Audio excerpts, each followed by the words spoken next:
지난주에서 교회에 대한 말씀 두 번째 말씀으로 나누고자 합니다. 새해를 시작하면서 교회에 대한 말씀을 좀 이어 나누는 것은 우리 신자들의 삶에 교회가 참 굉장히 중요하기 때문입니다. 그 비중이 너무 크지요. 또 우리 교회를 잘 알아야, 그렇죠. 여러분들이 가포교회에서 신앙생활을 하는 이 동안은 교회를 잘 알아야 됩니다. 우리 가포교회가 어떤 것을 추구하고 무엇을 향해 가고 있는가. 그래서 교회에 대한 말씀이 우리에게 필요합니다. 사람마다 교회가 왜 존재해야 하는가에 대한 나름대로의 답을 가지고 있습니다. 교회는 왜 존재하는 걸까요? 예수님께서 이 땅에 교회를 세우신 목적이 과연 어디 있을까요? 이 질문을 조금 더 쉽게 말씀드려 본다면 교회에서 가장 중요한 사역은 무엇일까요? 사람들마다 다 각자의 생각이 있죠. 목회자는 목회자대로, 또 평신도 입장에서는 평신도 입장 그대로 생각들이 다릅니다.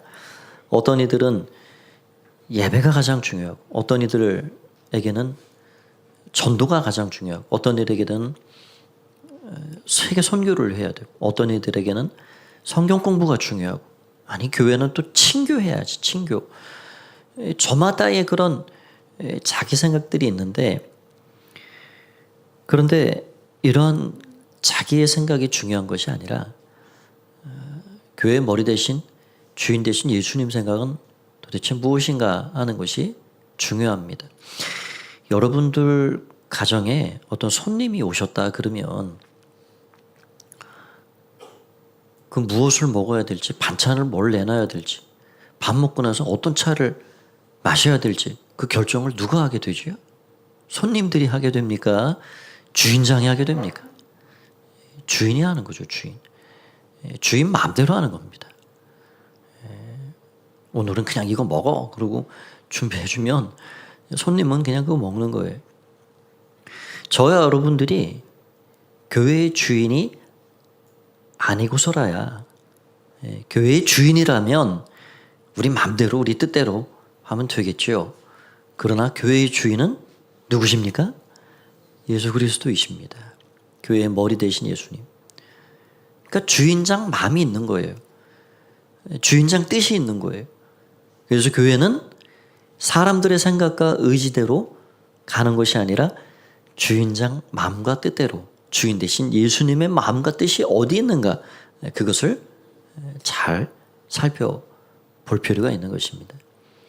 그래서 오늘 읽은 이 본문의 말씀은 예수님께서 제자들을 3년간 함께 동고동락 하시며 가르치시고 이제 하늘로 승천하시기 그 직전에 주신 말씀입니다. 그러니까 이 말씀은 너무 귀한 말씀이고요. 아주 귀담아 귀를 조금 열고 들어야 할 말씀입니다. 예를 들어 한번 그래 생각해 보시죠. 어떤 아버지가 막 임종하기 직전입니다. 그런데 그 큰아들 작은아들이 아주 그냥 사이가 좋지 않아요. 그래서 이 아버지 마음에는 늘 아이고 우리 아들들이 내가 눈 감으면 더 원수돼 살겠는데, 그래가지고 이 아버지 마음이 편치 않는 거예요. 그래서 그 손으로 큰아들 작은아들 두 손을 꼭 쥐어잡고 그 손을 포개놓고, 얘들아 아들들아 이제 다 접고 뒷일이랑 다 접어버리고 사이좋게 지내거라. 그러고 눈을 감으셨어요. 그러면 그거 쉽게 들리겠습니까? 그냥 가볍게 여기겠습니까? 그럴 수 없는 거예요.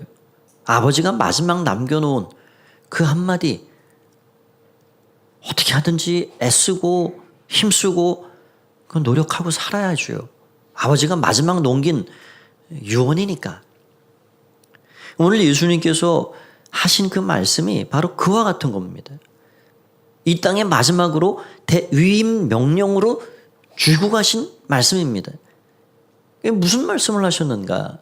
이 말씀을 다시 한번 읽어보겠습니다. 같이 18절부터 20절까지를 읽어볼까요? 시작. 예수께서 나와 말씀하여 이르시되 하늘과 땅의 모든 권세를 내게 주셨으니 그러므로 너희는 가서 모든 민족을 제자로 삼아 아버지와 아들과 성령의 이름으로 세례를 베풀고 내가 너희에게 분부한 모든 것을 가르쳐 지키게 하라.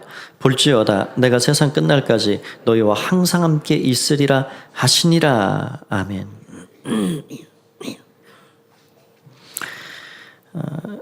정확히 2년 전에 이 말씀을 가지고 나눈 적이 있습니다. 여기 동사 4가지가 나오는데 가라, 세례를 주어라, 제자를 삼으라, 가르쳐 지키게 해라. 요 4가지 동사 중에 단 한 가지만 명령형 동사가 있습니다. 그것이 무엇일까요? 여러분들이 기억을 하고 계시면 저 같은 목사가 실업자가 돼버립니다. 잘 잊어버리시고 빨리 잊어버리시고 그래야 제가 할 말이 있는 겁니다. 여기 4가지 동사 중에 명령형으로 주신 동사는 딱 한 가지인데 제자를 삼으라입니다. Make disciples. 제자를 삼으라. 제자를 만들라. 어떻게 하는 것을 통해서요? 가는 것을 통해서. 세례를 줌으로. 그러니까 세례 받은 게 끝이 아니에요. 세례는 시작입니다. 믿음의 여정을 출발하는 시작입니다. 가르침을 통해서 그 말씀을 지켜 행함을 통해서 결국 무엇을 하라고요? 제자를 만들라입니다. 그러니까 이런 말씀을 보면 교회가 이런 것처럼 꼭 아무리 다른 것들을 잘 한들 교회에서 제자를 만들어내지 못하면 그 교회는 제대로 하고 있는 교회가 아닙니다. 우리 개인의 신앙생활도 마찬가지예요. 우리가 예배를 잘 드리고 뭐 헌금 생활도 잘하고 봉사를 잘하고 선교도 잘하고 그러는데 정작 예수님께서 마지막 남기신 제자를 만들라라는 말씀대로 나도 제자가 되지 못하고 또 누군가도 제자가 되지 못하는 이런 상황 가운데 있다 그러면 그 신앙생활은 뭔가 문제가 있는 것입니다. 왜 그렇습니까? 예수님께서 마지막 남긴 이 유언의 말씀이 제자를 만들라 하는 것이기 때문입니다. 그래서 오늘은 딱 2가지로 우리가 어떻게 해야 되는가? 내가 어떻게 해야 되는가? 그걸 먼저 생각하고 그러면 그 제자됨을 통해서 또 어떤 일들이 일어나는가? 이런 것들을 좀 생각해 보고자 합니다. 첫 번째는 제자가 되어야 한다 하는 것입니다. 저를 한번 따라서 해보시겠습니까? 제자가 되어야 합니다. 제자가 먼저 되어야 합니다. 제자가 뭘까요? 제자는 끊임없이 가르침받는 사람이 제자입니다. 그렇죠. 제자 훈련에 광인이라 불리셨던 저 사랑의 교회 옥하는 목사님. 그 평신도를 깨워야 합니다. 깨워서 하나님 나라 영광을 위해서 일하도록 해야 합니다. 그게 제자를 만들어 가야 한다는 거거든요. 그러니까 그 논리에 의하면 제자는 배우든지 가르치든지 둘 중에 하나는 꼭 하라는 거예요. 그런데 제자를 우리가 조금 더 깊은 차원에서 한번 생각을 해보시죠. 배우는 자리에만 계속 있다 그러면 제자란 말할 수 있을까요? 아닙니다. 내가 배운 것을 누군가에게 가르쳐 줄 수 있어야 제자입니다.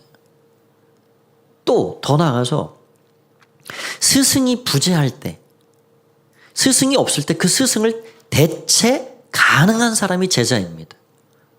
아이고, 내가 오늘은 몸이 아파서 못 나가겠다. 네가 대신 가르쳐라. 그래가지고 제자가 가르치는데 아이고 스승님이 가르치는 거나 제자가 가르치는 거나 아이고 별거 다를 게 없네. 그러면 된 거예요. 그러면 제일 잘 된 제자입니다.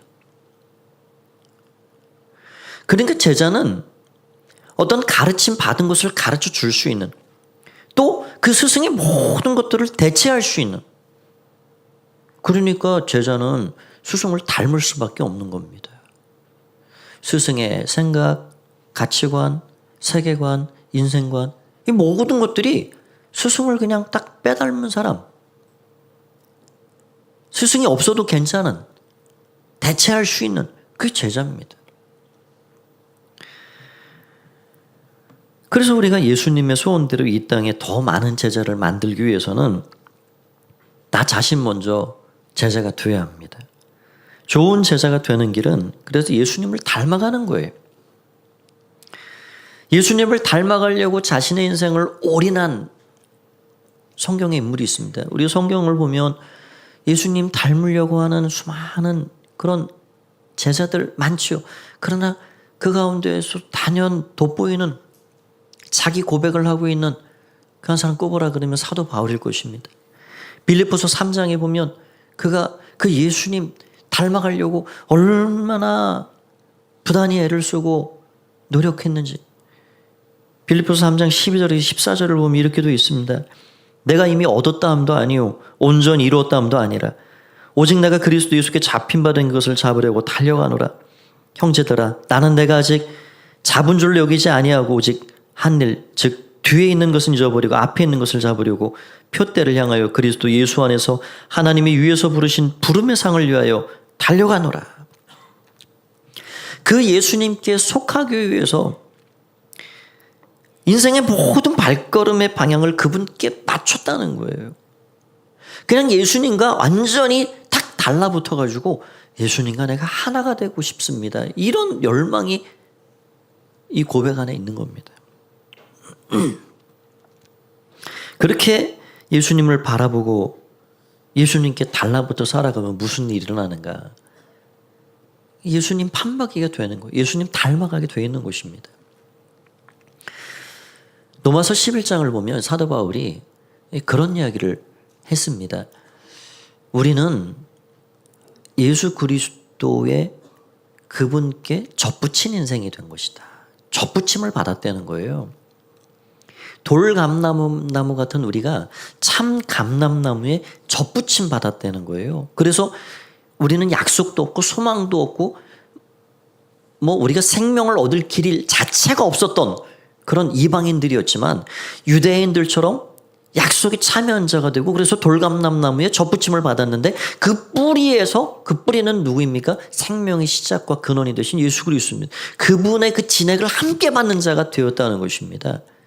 로마서 11장 17절을 보면 이렇게 돼 있죠. 또한 가지 얼마가 꺾였는데 돌감람나무인 내가 그들 중에 접붙임이 되어 창 감람나무 뿌리의 진액을 함께 받은 자가 되었다. 저는 어린 시절 생각해 보면 그냥 더 이상 끝이 없는 산 중턱쯤 되는 그곳에 제 고향 마을이 있습니다. 10가구 정도 이렇게 사는 마을인데 뭐 이렇게 논밭에 또 뭐 산지에 다 그때는 전부 개간해 가지고 그냥 농사짓고 그 저희 부모님이 그렇게 해서 뭐 거기 사시는 동네 어르신들이 다 그래 사셨죠.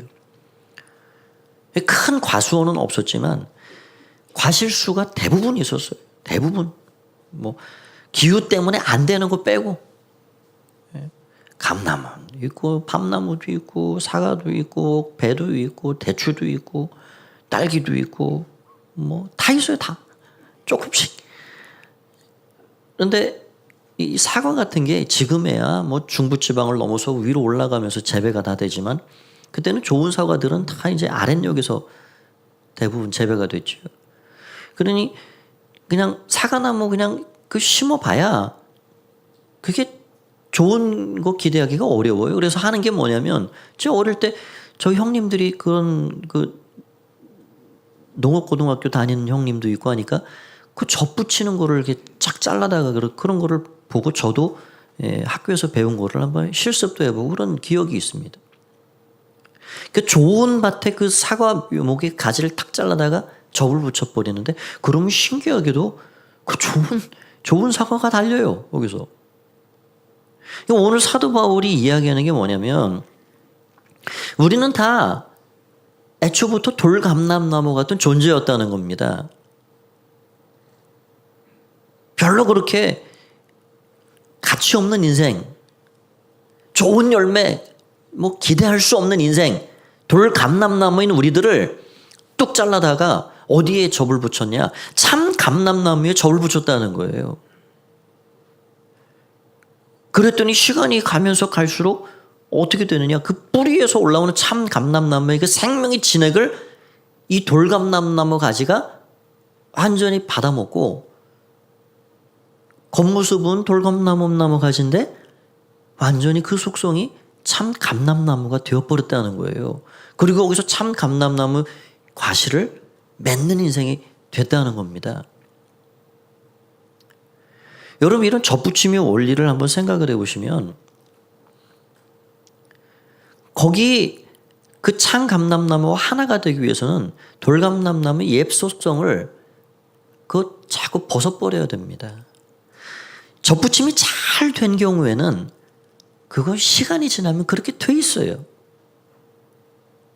점점 돌감람나무의 옛 속성은 작아지고 사라지고 소멸되고 없어지는 거예요. 참 감람나무의 그 속성이 완전히 물들여서 진짜 이제 하나가 되는 것입니다. 여러분, 우리가 왜 예수님께 꼭 붙어 살아야 됩니까? 너희가 나를 떠나서는 아무것도 할 수 없음이라 말씀하셨는데 우리가 왜 예수님께 꼭 붙어 살아야 됩니까? 예수님께 꼭 붙어 있어야만 그분을 닮아갈 수 있기 때문입니다. 그분의 온유함이, 그분의 겸손함이, 그분의 하나님 말씀의 순종함이 그게 내게 될 수 있는 거예요. 그런 면에서 10년, 20년 신앙생활을 했는데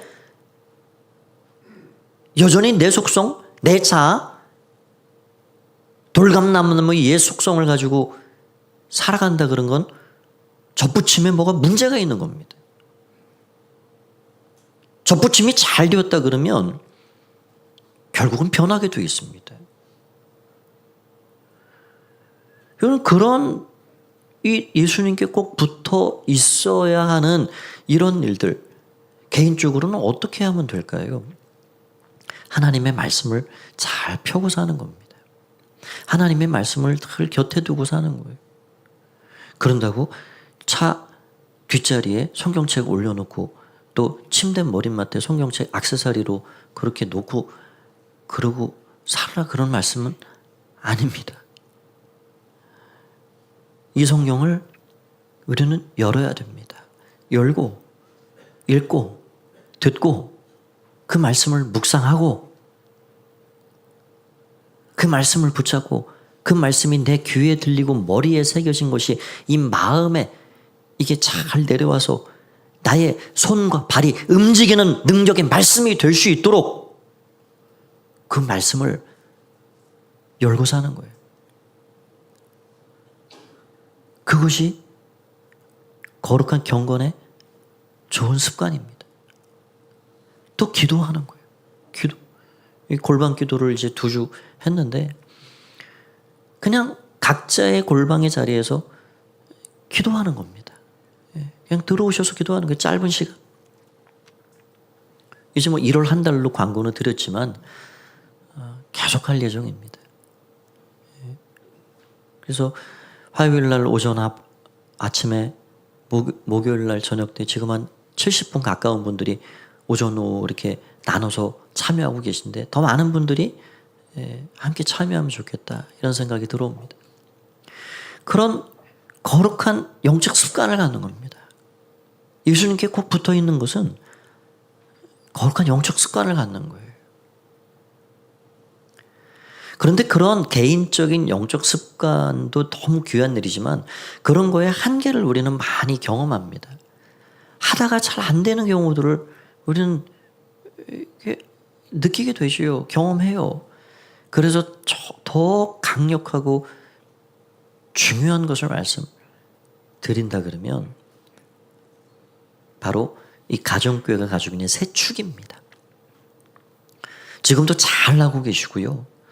앞으로 이거에 더 힘을 기울이시면 여러분들은 예수님을 언젠가 뒤돌아봤을 때 더뎠지만 닮아갔구나 하는 걸 알게 됩니다. 그 새 축이 무엇인가? 첫 번째는 목장 모임입니다. 목장 모임을 통해서 나를 발견하는 것입니다.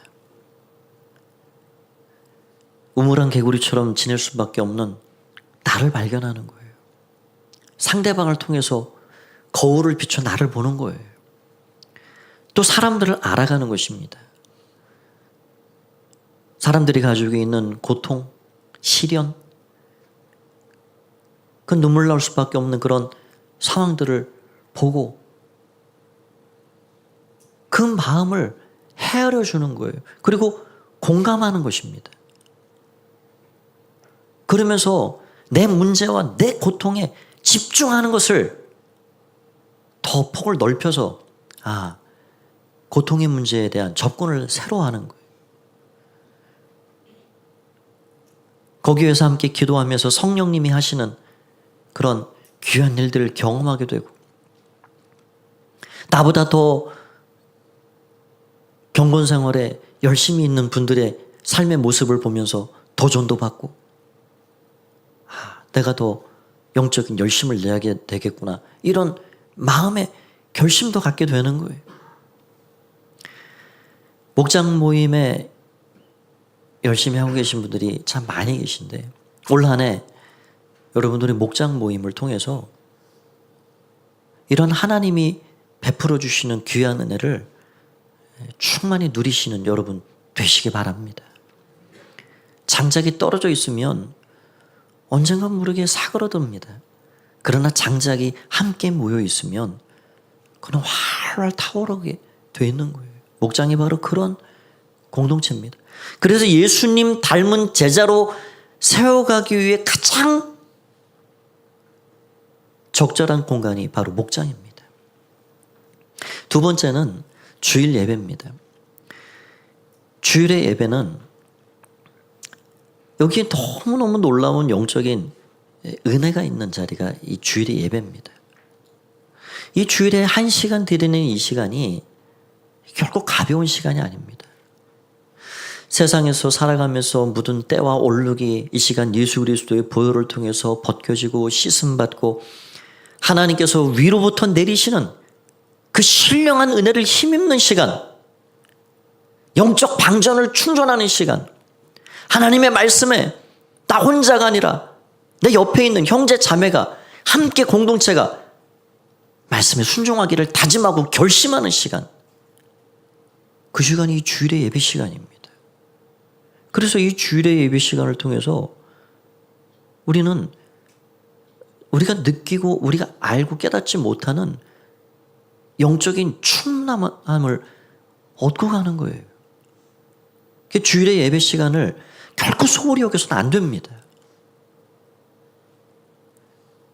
영적인 충만한 은혜가 이 시간을 통해 우리에게 주어집니다.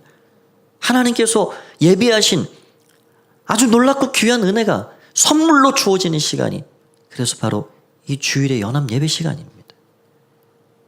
마지막 세 번째는 삶 공부입니다. 우리는 하나님을 더 알아가야 됩니다. 성경을 더 알아가야 됩니다. 그래서 정말로 하나님을 아는 그 지식이 우리의 삶을 통해서 내 삶에 그 하나님 말씀이 적용되고 그래서 제자로 살아가게끔 만들어주는 아주 강력한 이 도구가 바로 삶 공부 과정입니다.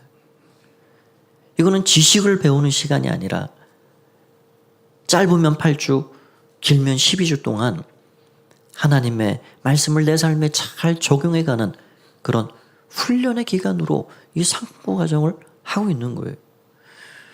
그래서 2월 중순 정도나 3월 되면 이제 삶 공부 과정이 작년보다는 한 강좌 정도 더 이어질 겁니다. 그리고 여러분이 속한 그런 목장에서 여러분 목자 목련류를 통해서 1대1 과정으로 또는 1대2 과정으로 확신의 3과정도 이제 3월에 오픈이 될 것입니다. 그래서 1년에 한 차례 정도는 이 삶 공부를 통해서 하나님 말씀을 배우고 예수님을 알아가고 그러면서 제자가 되어가는 그런 놀라운 은혜들을 경험하시길 바랍니다. 여러분, 그래서 가정교회 안에 있는 이 세 가지 요소를 통해서 우리는 예수님 닮아가는 제자로 세워져 갑니다. 저는 우리 안에 이러한 예수님 닮아가고 제자로 세워져 가는 이런 일들을 곳곳에서 듣게 됩니다.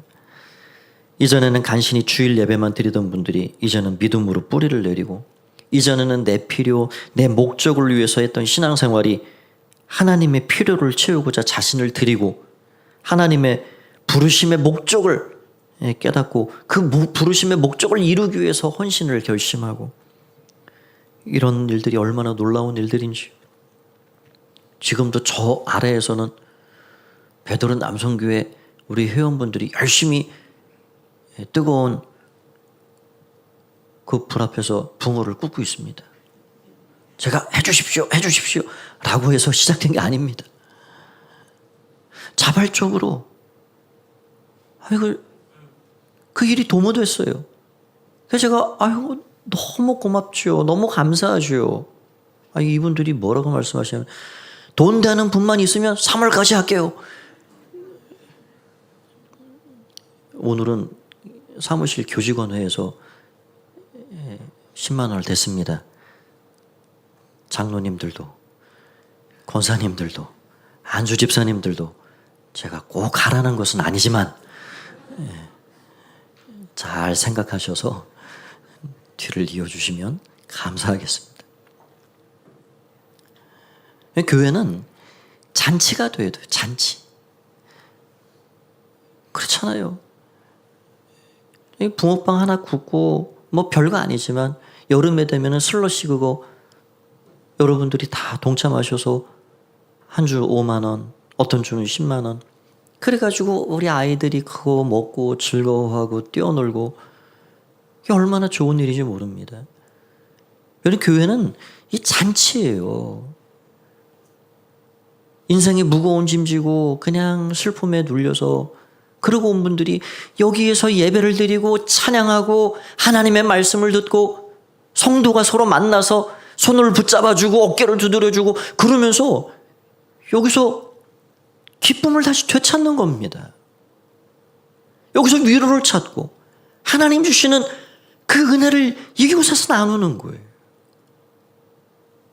오늘 우리 가운데 계신 성령님, 눈에 보이지 않지만 우리에게 영을 보내주셔서 우리와 함께 세상 끝날까지 너와 있으리라 말씀대로 우리 가운데 계신 그 예수 그리스도를 통해서 오늘 이 주일의 이 시간을 통해서 기쁨을 찾고 감사를 고백하고, 그래서 잔치를 벌이는 날이 이 주일입니다.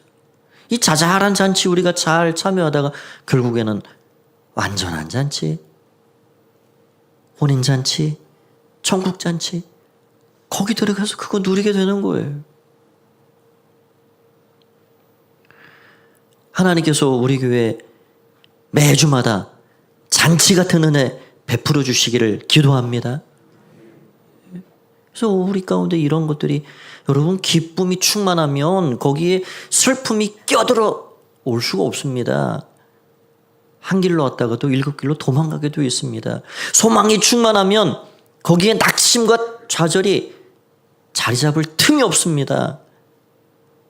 하나님의 은혜가 충만하고 기쁨이 충만하고 감사가 충만한 여러분들의 삶이 되시기를 주의 이름으로 축원드립니다.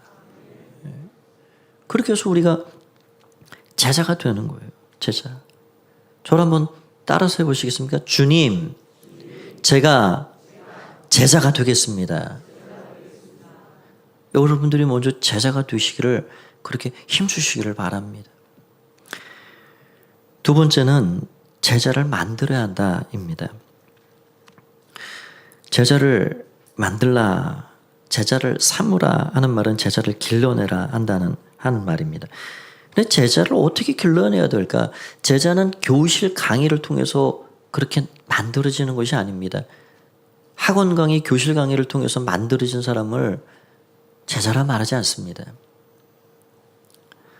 제자는 닮아야 합니다. 예수님께서 제자들을 그렇게 교육시키고 그렇게 훈련시키신 거예요. 섬김의 본을 보여주셨습니다. 친히 그 발을 씻겨주시고 내가 주와 선생이 되어서 너희 발을 씻겼으니 너희도 서로의 발을 씻겨주라. 그것이 옳으니라. 용서의 본을 보여주셨습니다.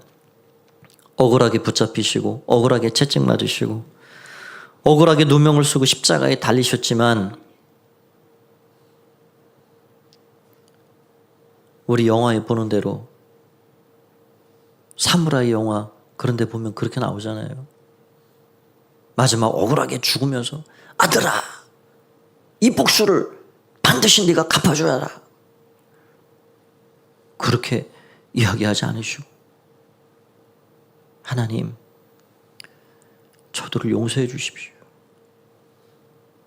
자기들이 하는 게 무슨 일인지 알지 못하고 지금 저렇게 하고 있습니다. 예수님께서 억울한 누명을 쓰고 억울한 죽음을 당하셨지만 용서하신 용서의 본을 보여주셨어요. 그뿐만이 아닙니다. 끝까지 제자들을 사랑해 주셨습니다. 예수님 모른다고 부인하고 저주 맹세하면서 되돌아선 제자들을 또 찾아가시고 또 찾아가셔서 결국 그 사랑의 고백을 받고 오십니다. 내가 나 사랑하느냐? 주님, 제가 주님 사랑하는 줄 주님이 아시지 않습니까? 사랑의 본을 보이신 거예요.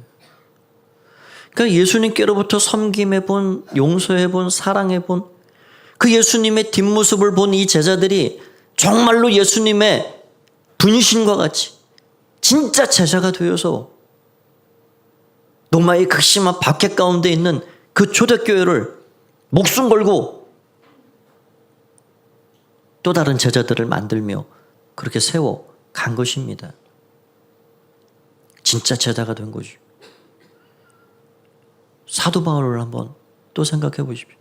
그가 예수 그리스도를 표대 삼아서 예수님 닮아가려고 그렇게 부단히 애쓰고 달려가다 보니까 어느새 보니 예수님 닮은 사람이 됐어요.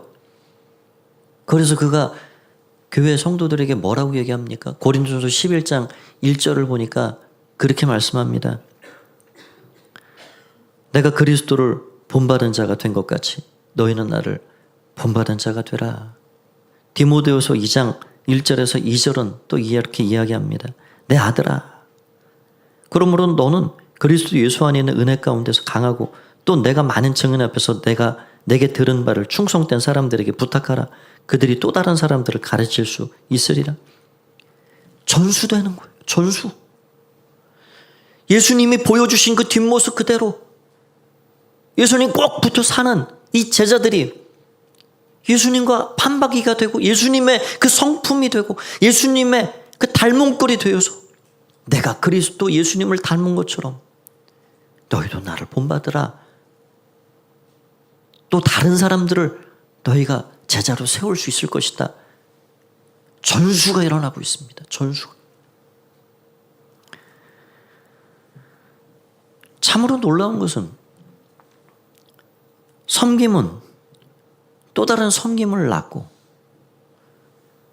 용서는 또 다른 용서를 낳고 사랑도 또 다른 사랑을 만들어낸다는 것입니다. 여러분, 진정한 치유와 회복이 언제 일어나는 줄 아십니까? 내 아픔, 내 상처에 집중될 때는 그거에 집중하면 치유와 회복은 일어나지 않습니다. 그러나 예수님 닮아갈 때 예수님이 베푸신 용서와 사랑과 섬김을 묵상하고 그 예수님 닮아갈 때 내 마음속에 있는 것들에 치유가 일어나게 됩니다. 그래서 제자를 만드는 일은 예수님 닮은 사람들이 서로가 서로에게 예수님 닮은 뒷모습을 보일 때 진정한 제자가 거기서 만들어지게 되는 것입니다. 제가 만난 가정교회 어떤 목사님은 그 자랑같이 저에게 이야기를 해주시더라고요. 아이고, 우리 교회 그 목자 목녀님이 있는데 예수님 영접하고 세례받고 6개월 만에 목자 목녀가 됐습니다. 그러시는 거예요. 아니 어떻게 영접하시고 세례받고 6개월 만에 한 목장을 목양하는 목자 목녀가 됐을까? 그랬더니 이분들이 너무 잘한다는 거예요. 어떻게 그런 일이 일어났는가? 아니 신앙생활 10년을 내고 그 이상을 내도 누군가를 세우고 목양하고 한다는 게 이게 쉬운 일이 아닌데 이분들이 자기들을 섬겨주었던 그 목장의 목녀님 하는 그대로 따라한다는 거예요. 그대로. 그 섬김받은 그 모습 그대로. 그 사랑을 베풀고 그렇게 목양하고 한 영혼을 돌보고 세워주셨던 그분들의 그 뒷모습 그대로 판박이가 되어가지고 그대로 한다는 거예요. 그대로. 아니 그러니 잘할 수밖에 없죠. 아 제자가 됐구나. 진짜 제자가 됐구나. 전수가 일어났구나.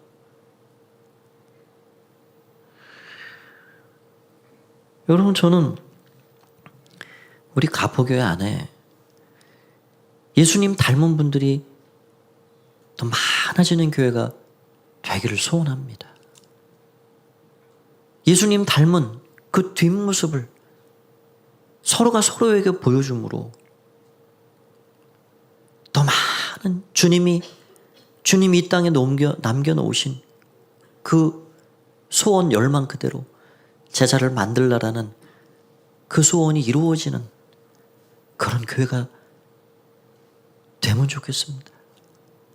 말씀을 정리하고자 합니다. 제자 되고 제자 만들고 이것이 우리의 부르심입니다. 한 주간 살아가실 때 주님 앞에서 더 주님 따라가고 주님께 꼭 붙어 살아가시며 더 좋은 제자가 되시길 바랍니다. 누군가를 또 좋은 영향을 끼쳐가며 제자를 세워갈 수 있는 축복의 통로로 살아가시는 여러분들이 되시기 바랍니다. 그런 은혜가 함께 하시기를 주의 이름으로 축원드립니다.